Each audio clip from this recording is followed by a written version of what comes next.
A floresta isolada no coração do Canal do Panamá parecia viver em suspensão, como se o tempo respirasse devagar entre as copas antigas e as águas artificiais. A criação da ilha, resultado direto da inundação que ergueu um lago e cortou pontes de terra, transformou o Barro Colorado em uma vitrine da tranquilidade forçada. Sem grandes predadores, as tropas de primatas cresceram embaladas por uma normalidade sem sobressaltos. Macacos búgios organizavam sua rotina sonora e territorial. Macacos pregos se moviam com a curiosidade despreocupada de quem procura alimento e diversão em partes iguais. Saguis riscavam a vegetação alta com saltos breves, como faíscas. O medo não fazia parte do repertório cotidiano desses animais. Ele existia, sim, como algo remoto e difuso, mas não como resposta aprendida, não como prática de sobrevivência. Ao longo de gerações, esse vazio de ameaças moldou uma cultura social e ecológica específica. A ilha virou um estudo vivo de como a ausência de risco reconfigura o comportamento. Pesquisadores observaram farta reprodução, padrões de descanso mais expostos, deslocamentos sem cautela e filhotes que experimentavam os galhos altos sem o freio da vigilância contínua. Antes de seguir, um pedido rápido, direto e útil para quem gosta desse tipo de investigação sobre natureza e comportamento animal. Inscreva-se no canal e ative o sino de notificações para receber novos vídeos que aprofundam temas como este, porque essa participação ajuda a levar a ciência de campo a mais pessoas e mantém viva a conversa sobre conservação. Tudo mudou quando um par de arpias retornou ao céu de Barro Colorado por decisão humana. Não se tratou de uma visita aleatória. Foi um gesto cuidadosamente planejado dentro de um programa de conservação que perseguia dois objetivos complementares. De um lado, testar como uma comunidade de presas, acostumada à paz, voltaria a responder a um predador de topo. De outro, oferecer aos próprios predadores uma oportunidade real de restabelecimento em ambientes onde haviam sido rarefeitos pela ação humana. A arpia, conhecida em várias regiões como a maior águia das florestas tropicais das Américas, carrega atributos que impõem respeito. A envergadura ampla ajuda nas manobras entre copas. As garras, compridas e robustas, funcionam como pinças de enorme potência. O crânio curto e o olhar frontal permitem cálculo fino de distância em mergulhos rápidos. Trata-se de um pacote anatômico e comportamental afiado para capturar mamíferos arborícolas, especialmente preguiças e primatas de médio porte. Inserir uma ave como essa em um território que havia passado décadas sem sofrer ataques aéreos não era uma decisão trivial. Foi, no entanto, uma decisão instrutiva. Os primeiros resultados foram imediatos e contundentes. Bastaram poucos voos de reconhecimento e mergulhos precisos para que o tecido social das tropas de primatas se reconfigurasse. Os gritos de alarme, que haviam se tornado raros e quase cerimoniais, ganharam frequência e urgência. A posição do corpo mudou. Animais que descansavam em ramos altos e expostos buscaram copas densas, com folhas entrelaçadas, onde o voo de uma ave grande perde eficiência. Fêmeas passaram a segurar os filhotes com mais firmeza e a mantê-los em zonas protegidas por troncos grossos. Machos adultos distribuíram a vigilância ao redor do grupo, deslocando a prioridade do forrageamento para a detecção de risco. O aprendizado foi rápido, porque o custo do erro era alto. A floresta, antes palco de movimentos relaxados, tornou-se uma arena de atenção constante. Essa reorganização, longe de representar apenas sofrimento, indicou a plasticidade comportamental dos primatas e a força da seleção imediata. O medo, em ambientes naturais, não é uma ideia abstrata. É uma ferramenta que salva vidas e redefine trajetórias de grupo. A arpia, por sua vez, ajustou sua estratégia. Como todo predador eficiente, Testou alvos diversos, percebeu padrões de distribuição das tropas e aprendeu a aproveitar momentos de distração. Uma ave de topo não caça por acaso. Ela observa, mede risco, calcula distância e só então investe energia. Em Barro Colorado, esse ciclo se repetiu muitas vezes, em situações que variavam com o horário, a luminosidade e a estrutura do dossel. Quando os primatas responderam com dispersão, a águia privilegiou animais isolados. Quando as tropas uniram forças, com vocalizações sincronizadas e postura coletiva, a ave mudou o foco para filhotes mal posicionados ou para presas alternativas. O resultado foi um jogo de adaptação e contra-adaptação que ensinou muito sobre ecologia comportamental, em tempo real. O impacto mais relevante, porém, não se limitou à alteração de hábitos diários. A presença da arpia reintroduziu a memória do risco na cultura dos grupos. Chamar de cultura não é exagero. Em primatas sociais, padrões de alerta e de fuga, escolhas de rotas e pontos de descanso, ritmos de alimentação e de brincar, tudo isso passa por aprendizagem social. Filhotes observam adultos. Jovens imitam veteranos. O conhecimento circula como um fio invisível que mantém a coesão. Quando um predador volta, esse fio se recalibra. Novos chamados de alarme podem se estabelecer, diferenciando ameaças do chão e do céu. Áreas antes valorizadas pelo acesso fácil a frutos podem perder o prestígio se apresentarem linhas de visão muito abertas ao alto. Troncos inclinados e emaranhados de cipós ganham valor como obstáculos que dificultam a abordagem aérea. O efeito cumulativo dessas mudanças vai muito além do drama de cada ataque. Ele desenha um outro mapa de decisões, com consequências sobre taxas de reprodução, crescimento de filhotes, conflitos internos, deslocamentos sazonais e até o uso do tempo entre procurar alimento e vigiar. Sob a ótica da conservação, a história de Barro Colorado ilumina dilemas e possibilidades. A arpia é uma espécie que depende de grandes árvores para nidificação e de paisagens florestais contínuas para caçar. Em praticamente toda a sua distribuição, a perda de habitat e a perseguição direta por medo ou desconhecimento puxaram a espécie para a borda do desaparecimento local, especialmente em mosaicos de agricultura e pecuária. Reintroduzir indivíduos criados em ambiente controlado abriu uma janela de esperança, mas não resolve o pano de fundo sem o engajamento de comunidades e a proteção efetiva do território. Centros especializados investiram, com paciência, em técnicas de reprodução e de soltura gradual. O método ajustado combina alimentação assistida, monitoramento discreto e estímulo ao desenvolvimento de habilidades de caça ao longo de meses. Uma ave tão grande e longeva não pode ser tratada como um experimento rápido. Cada indivíduo representa um investimento coletivo que envolve ciência, dedicação e recursos. Perder uma fêmea adulta significa desperdiçar muitos anos de potencial reprodutivo. Por isso, cada etapa precisa ser meticulosa. A dimensão social é tão relevante quanto a biológica.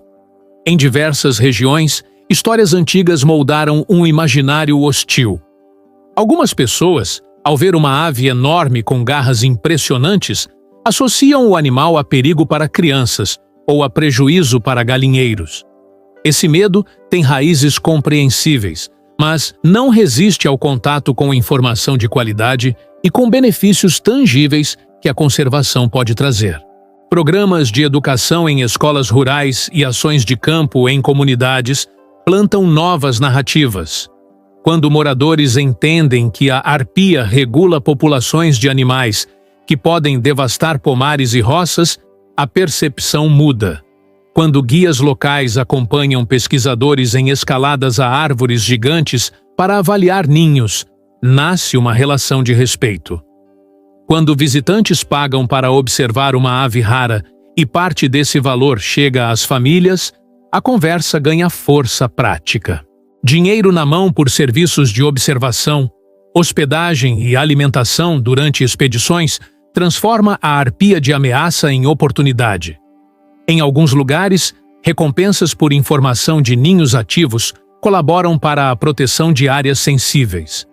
A conservação deixa de ser uma palavra distante e vira renda, aprendizado e orgulho.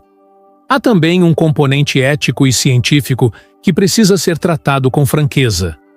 Reintroduzir predadores em um sistema que os esqueceu por décadas significa assumir que a dor e a morte voltarão a fazer parte do cotidiano das presas.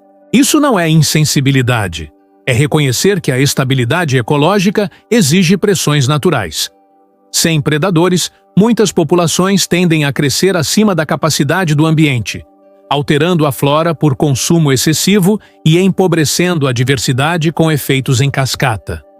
A presença do predador organiza fluxos de energia, equilibra comportamentos e sustenta mosaicos de habitat.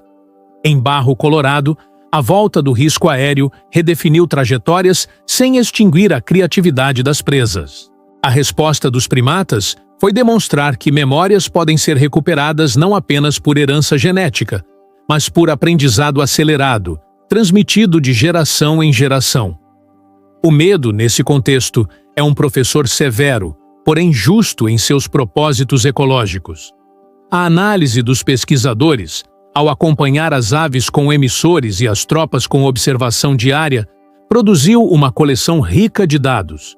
Frequências de alarme mudaram, áreas de uso se comprimiram em certos horários, filhotes ganharam mais tempo de contato corporal com as mães, e a vigilância cruzada entre indivíduos cresceu. Registros acústicos captaram chamadas diferenciadas para perigo ao alto. Mapas comportamentais mostraram que clareiras se tornaram pontos de atenção redobrada. A microgeografia do medo redesenhou a rotina. Isso não eliminou o brincar, a exploração de frutos ou o cuidado social, mas inseriu novas regras do jogo. Com o passar dos meses, as taxas de sucesso da arpia variaram conforme a eficiência das respostas das presas. Essa dança dinâmica compõe a assinatura de uma floresta viva.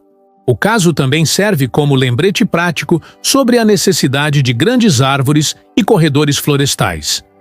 Para uma arpia, um ninho em uma castanheira imensa ou em outra espécie de copa elevada é condição quase inegociável. Esses gigantes vegetais levam muito tempo para se formar. Quando são derrubados, não há substituição rápida. A conservação, portanto, não pode se limitar a listas de espécies. Ela exige planejamento espacial e temporal. É preciso proteger hoje as árvores que sustentarão ninhos daqui a muitas décadas. É preciso garantir que a paisagem permita voos, ataques calculados e descansos seguros. E é preciso que as comunidades encontrem motivos para manter a floresta em pé. Ecoturismo, pesquisa continuada, produção sustentável e políticas públicas coerentes compõem um cardápio possível quando há vontade política e coordenação local. Um aspecto decisivo, observado em Barro Colorado, é que não se trata de escolher entre a proteção das presas e a recuperação do predador. O equilíbrio surge justamente do encontro entre ambos. Quando um sistema se acostuma com a ausência de risco, perde não só a tensão do perigo, mas também a coreografia que dá sentido à convivência. Machos que se revezam na guarda e na busca de alimento fortalecem laços. Fêmeas que se organizam coletivamente para deslocar filhotes em segurança criam redes de apoio. Jovens que aprendem cedo a ler o céu acumulam habilidades que vão carregar por toda a vida. A arpia, ao retomar seu lugar, oferece o contexto para que esses comportamentos floresçam. O resultado é um tecido social mais atento e, paradoxalmente, mais robusto diante das oscilações ambientais. A imagem pública da arpia, associada apenas à força, também merece ajuste. Sim, as garras são impressionantes e a capacidade de derrubar uma preguiça adulta é real. No entanto, a espécie investe tempo e energia extraordinários em cada reprodução. O par forma um vínculo duradouro. O ninho recebe cuidados constantes. O filhote demanda alimento, proteção e aprendizado por muitos meses antes de ganhar autonomia. Em termos práticos, isso significa que cada indivíduo representa um capítulo longo de paciência e investimento parental. Quando uma ave dessas é morta por ignorância ou por um tiro desavisado, perde-se muito mais do que um símbolo. Perde-se uma cadeia de esforços que começou bem antes do nascimento e que impactaria a floresta por anos. Há, por fim, uma lição sobre como comunicar ciência e conservação de maneira que faça sentido no cotidiano. Em vez de discursos abstratos, funcionam melhor as narrativas que mostram o vínculo entre processos ecológicos e decisões humanas concretas. Quando alguém percebe que uma floresta com predadores de topo regula pragas, protege água, sustenta turismo e mantém um patrimônio cultural vivo, fica mais claro por que vale a pena defender esse sistema. O caso de Barro Colorado catalisa essa compreensão. Primeiro, porque revela em escala humana o retorno rápido de comportamentos de defesa em empresas. Segundo, porque demonstra a viabilidade de programas de reprodução e soltura quando conduzidos com rigor e respeito aos tempos da espécie. Terceiro, porque prova que a participação local transforma uma boa ideia em prática duradoura, ao alinhar conhecimento, emoção e renda. Ao olhar para o futuro dessas aves e das comunidades de primatas que compartilham o mesmo teto verde, a palavra-chave é continuidade. Continuar a proteger grandes árvores. Continuar a conectar fragmentos por corredores. Continuar a investir em educação. Continuar a fortalecer atividades econômicas que dependem da floresta viva, não da floresta convertida. Em Barro Colorado, o retorno da arpia não encerrou um ciclo, apenas reabriu uma possibilidade que havia sido interrompida. A natureza não é estática. Ela responde ao que fazemos e ao que deixamos de fazer. O céu da ilha, um dia silencioso demais, voltou a carregar significado. Entre sombras e voos, a floresta reaprendeu a ser floresta. E nós, como observadores e participantes, ganhamos uma história clara sobre como o medo e a beleza podem caminhar juntos, quando o objetivo é recuperar o equilíbrio perdido. A continuação da história da reintrodução das arpias em Barro Colorado leva a reflexões mais amplas sobre o papel do ser humano na administração da natureza. Durante grande parte da história moderna, as pessoas trataram o meio ambiente como um conjunto de recursos a serem explorados, e não como uma rede viva de relações que exige equilíbrio. O episódio dessa ilha mostra que a conservação não é apenas impedir a destruição, mas também reconstruir processos perdidos. Quando uma espécie predadora desaparece, não some apenas um indivíduo de grande porte, extingue-se uma função ecológica. As arpias regulavam populações, influenciavam o comportamento de várias espécies e, indiretamente, moldavam a vegetação ao controlar o consumo de folhas e frutos por mamíferos. A sua ausência prolongada criou uma floresta de comportamento simplificado. A volta das aves devolveu complexidade ao sistema. O grande aprendizado é que um ecossistema saudável é aquele em que o risco e a segurança coexistem em proporções naturais. Com o tempo, os cientistas perceberam que a presença das arpias não apenas alterava o comportamento dos primatas, mas também modificava o padrão de movimentação de outras espécies. Iguanas, gambás e preguiças, por exemplo, passaram a escolher percursos mais protegidos. A quantidade de pegadas registradas nas trilhas da floresta diminuiu nas horas em que as aves estavam ativas. Essa reorganização geral da fauna teve consequências curiosas. Certos insetos aumentaram em número porque seus predadores mamíferos passaram a se recolher mais cedo. Algumas plantas foram beneficiadas, pois seus frutos deixaram de ser tão intensamente consumidos. Outras sofreram o efeito contrário, com sementes menos dispersas.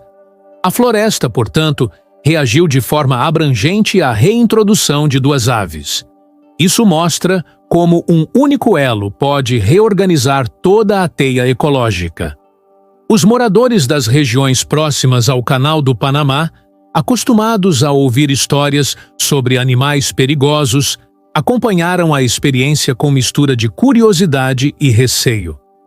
No início, muitos acreditavam que as arpias atacariam pessoas ou domesticados. Aos poucos, as visitas guiadas e os materiais educativos começaram a mudar essa percepção. Ver as aves em voo, imponentes, mas também cuidadosas, despertou admiração. Quando a população entendeu que a presença delas atraía pesquisadores, turistas e documentaristas, a conversa mudou de tom. Barro Colorado virou vitrine de um modelo de convivência possível entre ciência, comunidade e natureza. O orgulho local, que antes se limitava ao canal e às histórias de engenharia, passou a incluir o retorno de um predador emblemático. Esse sentimento de pertencimento é uma das forças mais poderosas da conservação moderna. As pessoas protegem o que sentem como parte de sua identidade. Em paralelo, a comunidade científica aprofundou análises sobre a relação entre medo e aprendizado. O comportamento das tropas de macacos mostrou que o medo não precisa ser transmitido por gerações para ser eficiente. Ele pode surgir quase imediatamente, desde que o estímulo seja claro e o risco real. Um único ataque de uma arpia foi suficiente para gerar padrões duradouros de vigilância. Isso derruba a ideia de que apenas a genética define as reações ao perigo. A cultura e a observação direta moldam respostas rápidas. Essa plasticidade comportamental é o que mantém a vida selvagem resiliente. Espécies que aprendem e se adaptam tendem a sobreviver a perturbações. O problema é que, quando o ser humano altera o ambiente com intensidade e velocidade extremas, nem mesmo a capacidade de aprendizado é suficiente para evitar colapsos. Há uma dimensão simbólica nesse reencontro entre predador e presa que não pode ser ignorada. A arpia representa a força da natureza intacta, mas também a vulnerabilidade das espécies que dependem de equilíbrio. Ela é poderosa, mas não invencível. Precisa de floresta, de espaço e de paz para se reproduzir. Sem árvores grandes, não há ninhos. Sem ninhos, não há filhotes. Sem filhotes, não há futuro. O ciclo da arpia é o espelho do ciclo da floresta. Por isso, defendê-la é defender todo o conjunto. Em muitas regiões da América do Sul, especialmente na Amazônia e no Cerrado, pesquisadores enfrentam dilemas semelhantes. Como conciliar desenvolvimento econômico com a preservação de aves e mamíferos de topo? A resposta não é simples, mas passa por reconhecer que a riqueza biológica pode ser fonte de renda se for usada com inteligência. O turismo de observação, por exemplo, movimenta economias locais sem destruir o ambiente. Cada foto tirada de uma arpia em liberdade vale mais, a longo prazo, do que qualquer área desmatada para pasto. Ao longo dos anos seguintes à soltura, os cientistas documentaram um fenômeno interessante. A relação entre as duas arpias e a floresta tornou-se um tipo de laboratório natural de coevolução comportamental acelerada. As aves desenvolveram preferências por certas zonas de caça, evitavam áreas com muita interferência humana e, em alguns momentos, chegaram a se aproximar das margens do lago, demonstrando flexibilidade. Esse tipo de adaptação reforça o potencial da espécie para sobreviver em paisagens fragmentadas, desde que exista conectividade mínima. Isso reacendeu o debate sobre a criação de corredores ecológicos entre reservas. A ideia é permitir que indivíduos circulem, troquem genes e mantenham populações saudáveis. Sem essa conectividade, as reintroduções tendem a criar bolsões isolados, que se tornam inviáveis com o tempo. A observação prolongada também revelou algo tocante: a forma como os macacos passaram a ensinar o medo aos filhotes. Fêmeas jovens que nunca haviam enfrentado uma arpia foram vistas reagindo corretamente ao som de um bater de asas forte, mesmo sem experiência direta. Isso mostra que a transmissão cultural de comportamentos protetivos se restabeleceu em poucas gerações. Os grupos começaram a usar sons específicos para alertar sobre perigo aéreo, diferentes dos usados para predadores terrestres. Em pouco tempo, esse vocabulário de sobrevivência voltou a integrar o cotidiano. A floresta, silenciosa demais durante décadas, reencontrou suas camadas sonoras de alarme, movimento e vida pulsante. Esse processo trouxe ensinamentos sobre a importância do medo ecológico, conceito que descreve o papel regulador do risco na natureza. Quando um animal sente medo, ele muda o modo de agir, come menos, se desloca com mais cautela e evita lugares perigosos. Isso, em escala coletiva, distribui a pressão sobre os recursos e impede o desgaste excessivo de determinadas áreas. Em outras palavras, o medo é uma ferramenta que ajuda a floresta a se manter equilibrada. A ausência total de predadores, como aconteceu em Barro Colorado por tantos anos, pode gerar superexploração de árvores frutíferas, erosão de galhos e até destruição de ninhos de aves menores. O retorno do predador devolve limites naturais, e esses limites são fundamentais para a saúde de todo o sistema. A experiência também inspirou projetos semelhantes em outras regiões. No Brasil, por exemplo, instituições especializadas começaram a estudar a possibilidade de reintroduzir arpias em áreas onde foram exterminadas por caçadores e perda de habitat. A principal dificuldade está em garantir alimento suficiente e aceitação social. Em locais onde há conflito com produtores rurais, o trabalho educativo precisa vir antes da soltura. A lição do Panamá é clara. Sem diálogo com as pessoas que vivem próximas à floresta, qualquer tentativa de reintrodução está condenada ao fracasso. A natureza só se sustenta quando os humanos que a cercam se sentem parte dela. E esse sentimento se constrói com confiança, informação e benefícios compartilhados. Por isso é importante que você, que acompanha temas de ecologia e conservação, participe ativamente. Deixe um comentário dizendo o que mais te surpreende nessa história e compartilhe o vídeo com alguém que ainda acredita que predadores são apenas vilões. Essa interação ajuda a manter vivas histórias que inspiram proteção e conhecimento. Voltando à ilha, os pesquisadores notaram um aspecto inesperado. A própria floresta parecia mais viva. Sons antes ausentes, como o bater de asas e o estalo de galhos sob a força de um pouso pesado, tornaram-se parte do ambiente. Alguns observadores relataram que, após a volta das arpias, os dias pareciam mais dinâmicos, com mais alertas, movimentação e diversidade de sons. Isso reforça a ideia de que a complexidade sonora de um ecossistema é um indicador de saúde. Ambientes equilibrados produzem uma sinfonia de ruídos, vozes e movimentos. Já ambientes degradados tendem ao silêncio ou à repetição monótona. O barulho do medo é, paradoxalmente, sinal de vida. A partir da segunda geração de arpias reintroduzidas, novos comportamentos surgiram. Algumas começaram a explorar presas alternativas, adaptando-se a pequenas variações no ambiente. Isso mostra que, quando as condições mínimas são garantidas, a natureza encontra caminhos para se ajustar. A questão central é dar tempo e espaço. Projetos de conservação fracassam quando tentam apressar processos biológicos que exigem paciência. A arpia, com seu ciclo reprodutivo lento, ensina sobre o valor do tempo. Ela não se apressa. Espera o momento certo para construir o ninho, para acasalar, para criar o filhote. Cada decisão é ponderada. Essa lentidão, tão diferente da pressa humana, é uma lição silenciosa sobre sustentabilidade.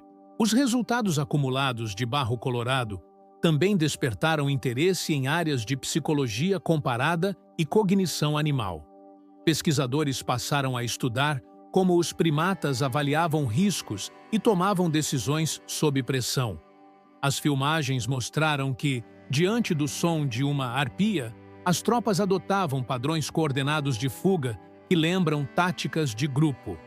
Alguns indivíduos se posicionavam de forma a distrair o predador, enquanto outros protegiam filhotes. Essa cooperação emergente sugere que o perigo fortalece os laços sociais. Em situações sem ameaça, os conflitos internos tendem a aumentar. Quando o risco é externo, o grupo se une. É uma dinâmica observada também em humanos. Sociedades enfrentam desafios coletivos com mais coesão do que períodos de tranquilidade absoluta. A ecologia comportamental e a sociologia natural caminham lado a lado nesse tipo de observação. Outro ponto interessante foi a forma como a floresta respondeu ao novo equilíbrio trófico. A redução no número de preguiças, por exemplo, permitiu que certas árvores recuperassem parte das folhas antes constantemente podadas por esses herbívoros lentos. Isso influenciou a densidade de sombra e a temperatura nas camadas inferiores da floresta. Espécies de insetos e fungos que dependem de umidade específica se beneficiaram. Assim, a volta de um predador aéreo alterou, indiretamente, até as condições do solo. Esse encadeamento de efeitos é o que os ecologistas chamam de cascata trófica. Ela mostra como tudo está ligado. Remover ou inserir um elemento pode mudar completamente o conjunto. Com o passar dos anos, os cientistas entenderam que a reintrodução de espécies exige uma abordagem sistêmica. Não basta devolver o predador. É preciso monitorar o impacto, ajustar estratégias e garantir que as presas tenham espaço e recursos para se adaptar. Programas bem-sucedidos são aqueles que equilibram ciência, paciência e empatia. A história de Barro Colorado tornou-se um caso de estudo citado em congressos e publicações. Ela provou que é possível restaurar funções ecológicas perdidas, mas também alertou sobre os riscos de agir sem considerar as complexidades do sistema. Predadores não são ferramentas, são vidas com necessidades próprias. Respeitar isso é parte essencial da ética da conservação. O exemplo da arpia também levantou debates sobre a influência humana nos processos naturais. Alguns críticos argumentaram que interferir na ecologia de uma ilha artificial seria forçar uma dinâmica que talvez não precisasse existir. Outros defenderam que o próprio isolamento causado pela construção do canal já era uma intervenção humana e que devolver o predador era, de certa forma, reparar um desequilíbrio criado por nós. Ambas as posições têm fundamento. O essencial é entender que toda ação ou omissão molda a natureza. A neutralidade é uma ilusão. Cada escolha, preservar, caçar, plantar, expandir cidades, deixa marcas. A diferença está em reconhecer essas marcas e buscar caminhos que restaurem e não agravem os danos. Ao longo desse processo, a relação entre humanos e aves ganhou uma camada de respeito. Guardas florestais, estudantes e turistas passaram a acompanhar com emoção cada avistamento. A arpia deixou de ser apenas um símbolo distante e virou personagem viva do cotidiano. Algumas histórias de campo contam que, ao ouvir o som grave do bater de asas, as pessoas paravam instintivamente, olhavam para cima e sentiam uma mistura de medo e encantamento. Essa reação é profundamente humana, o fascínio pelo poder e pela liberdade. No fundo, proteger a arpia é também preservar essa emoção. É garantir que as gerações futuras possam olhar para o alto e lembrar que ainda existem criaturas capazes de voar com autoridade sobre as florestas. Hoje, a experiência de Barro Colorado continua inspirando pesquisas sobre reequilíbrio ecológico e interação entre espécies. A lição mais clara é que a natureza responde rápido quando lhe é dada a oportunidade. O desafio é oferecer essa oportunidade de forma responsável, respeitando os ritmos de cada organismo. Quando humanos e natureza aprendem a coexistir, o resultado é uma harmonia possível, construída não pela ausência de conflito, mas pela gestão sábia das diferenças. E essa sabedoria nasce de histórias como a dessas duas arpias, que, ao voltarem para um céu esquecido, reacenderam a memória do medo e a chama da vida em uma ilha que havia se acostumado ao silêncio.